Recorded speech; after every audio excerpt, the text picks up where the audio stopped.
Fellas, you know Degree Cool Rush deodorant, right? Well, last year they changed the formula, and guys were mad about it. One dude even started a petition. So guess what? Degree heard us, admitted they messed up, and brought the original Cool Rush scent back exactly how it was. And it's in Walmart, Target, and other stores now for under $4. So grab some and remember why its cool, crisp, and fresh scent made it the #1 men's antiperspirant for the last decade. Degree Cool Rush is back, and it smells like victory for all of us.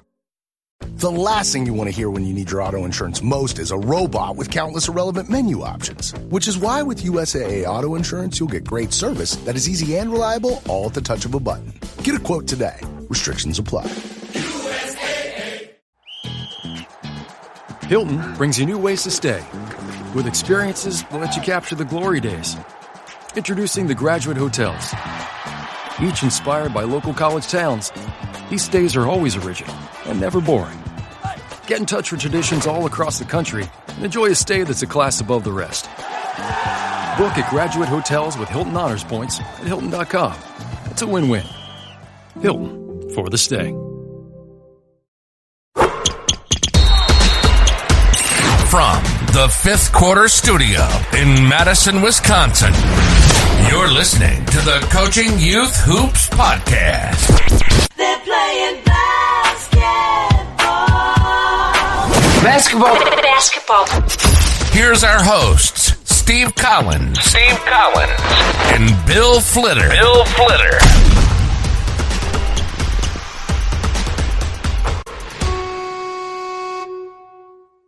All right, welcome to Coaching Youth Hoops, episode 84.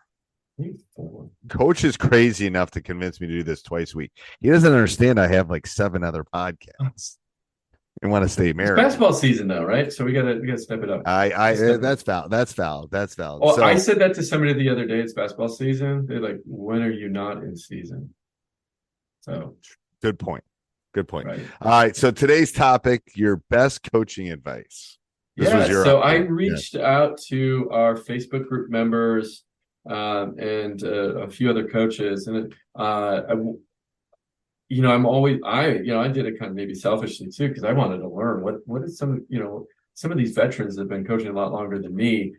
What do you have? What's your best advice that you got? And I had some good gems that I'm gonna share with you. And one coach challenged me, so I'm going to challenge Coach too. This is live. We're doing it live.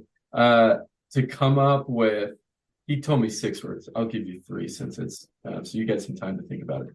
3 words that describe you as a coach, right? So his was back to me. He gave me some advice and then said, "What are 6 words that describe you as a coach?" So I'll share. That's easy. At the end. That's easy. Intensity, passionate. I want to say loving, but I don't think it's loving. I think it's more nurturing, caring, some word along. I'd have to put a little bit more thought into it. The boys know I care. I'm also hard on them. It's similar to my son. My son knows I love him, but sometimes I gotta put him back. So I think that would be the 3rd word. And that's probably the one I've gotten better at over time.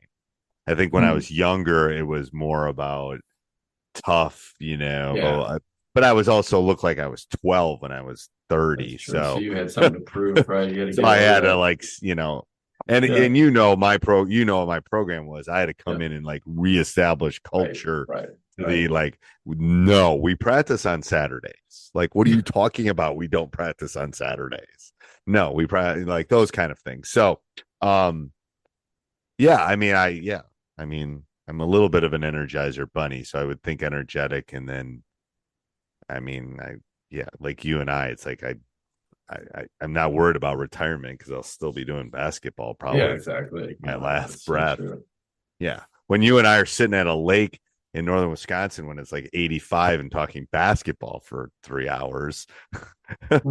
Actually, we need to do that. We need to go fishing and talk basketball sometime. We'll do that next year. We'll do that. We'll do that rather than go to the coffee shop and try to master the world. Yeah, maybe I'll have the lake figured out by then. what did you come up with for coaching advice? I have some So, advice that people have given me. yeah, that that's what I'm talking I'll about. Yeah, we'll talk about that. Well, since you were talking about your words, I said I was going to wait. I'll say mine right now. It spells out mentor. So Jeez. Oh I my know. It's just me. God. I gotta remember Everything. mentor, right? Steve, what are you Everything. gonna can you come up with I mean, that's your job for next time is Steve, come up with Steve. What's my acronym? What does S stand Okay. for? Well, I do. I Stubborn. know. It would probably be stubborn if you're gonna go with Steve. But anyway, go ahead. Well, it's if you think it's 6-2, it's 3 and 3, right? We always talk about the rule of 3, right? So 1 is motivator, 2 or M is motivator, E energetic, N nurturing, T teacher, O optimistic, and R restrained.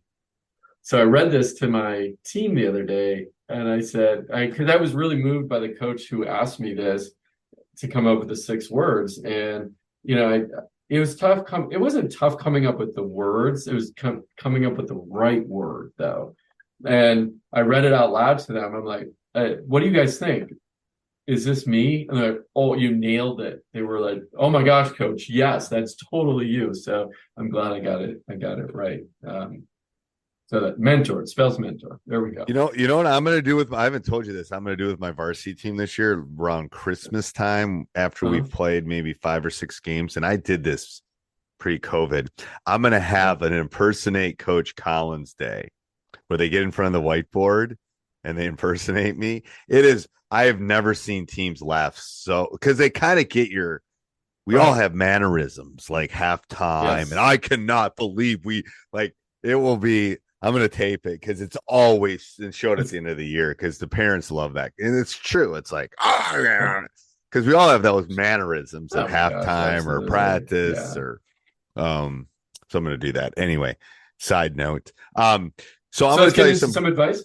Yeah, some advice. So advice people have given me. So my former coach, when I took my first job, he gave me a couple things. He first said, first of all, find really good mentors or people that can help, and it doesn't have to necessarily be in your sport, which was the big one for me because Memorial was a hockey school and a baseball. It was a kind of not a basketball. So I talked to some of them, and they gave me some great advice. So that was one thing. Find some mentors. The second thing is, and I'm not sure this is great advice, but he said, keep your circle close. Keep your coaches close.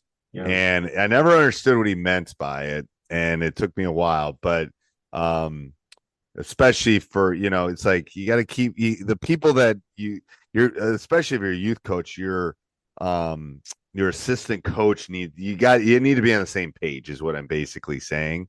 And those are the people you're going to spend the most time with. So those were 2 big parts. And one that, my college coach told me is he says, always keep learning and always keep reading. Obviously I'm in my library. And when we started coaching there was a lot more reading, as far as finding stuff. There was a lot more books. I mean, I have basketball books up the kazoo back here some of them are probably collectors now. But it was about, you had to find a book because, even VHS tapes early in my career were hard to come by. So you had to buy books, you had to buy handouts. I mean, Friday night date nights with my wife at Borders, I was in the basketball section and she was in I don't know, the Danielle Steele's. I don't know what section she was in because it wasn't the same one. But keep learning, I think would be the current one as far as that goes. Growth mindset, that is, right? Yeah. So that's right on. Well, okay, I want to dig into some of the words of wisdom we got from some pretty experienced coaches. Some of the coaches that have been talked about, 25 years plus coaching experience. One guy started coaching before I was even alive, he's coaching for 50 plus. Well, you're only 12, coach, aren't you? Are you 22? Yeah, there we go. I wish. All right, first one, which I really like this one because I think we lose sight of this. This comes from Sherry Bowman, 25-year veteran coach. Every athlete has talent. You just have to find their starting point. and help them grow from there. Thought, okay, I like that, because she's right on, right? And then what's the runway you have, right? Too, and right, but they all have their talents. You just got to find it. Coach Willie Bong, I think he's from Minnesota. What's this one? First thing that comes to mind, he said, is when I was a young coach. I think we've all been here. And a control freak trying to run 100 plays to show how smart I was. I had another coach tell me, would you rather have better plays or better players?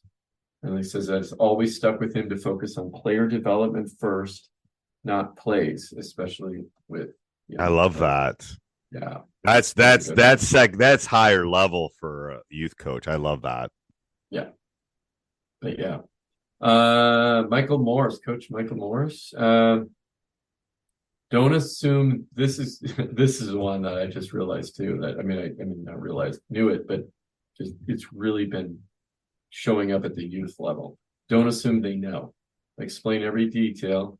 Even pro players can lack coaching fundamentals. He was telling a story about how some of NFL players were asking their coaches some basic fundamental questions about stuff they should have been taught and learned a long time ago. And so what that's from a teacher, assume no base knowledge. Mm-hmm. Because even if they know it, the review of you going over it is okay. Like I did some stuff in class today. I would say by just looking in their eyes and knowing probably a third of them knew what I was talking about the first 10 minutes, but that's okay. Because I was just it was just going over it again. It was just that's okay. But the other 2/3 had no idea. You could just tell it in their faces. It's like, oh crud, what's he talking about? So I had to so don't assume base knowledge. Don't assume they know, how to rebound, how to set a screen, how to come off a screen, how to pivot, how to like any of those things. I think that's great advice. Yeah, it's great advice. And the way to put that to practice is have a common vocabulary with your team. So if there's certain things that you always talk about, certain offenses, defenses, etc., have that common vocabulary with them, share that with them, and then also encourage and support the questions. Kids are afraid because they don't want to be embarrassed. Like I had a player the other day ask, she was an 8th grader, what's the 3-man weave? Well, I'd never run the 3-man weave. That was the first time I ran the 3-man. I know you do in some of your drills, but I never run it.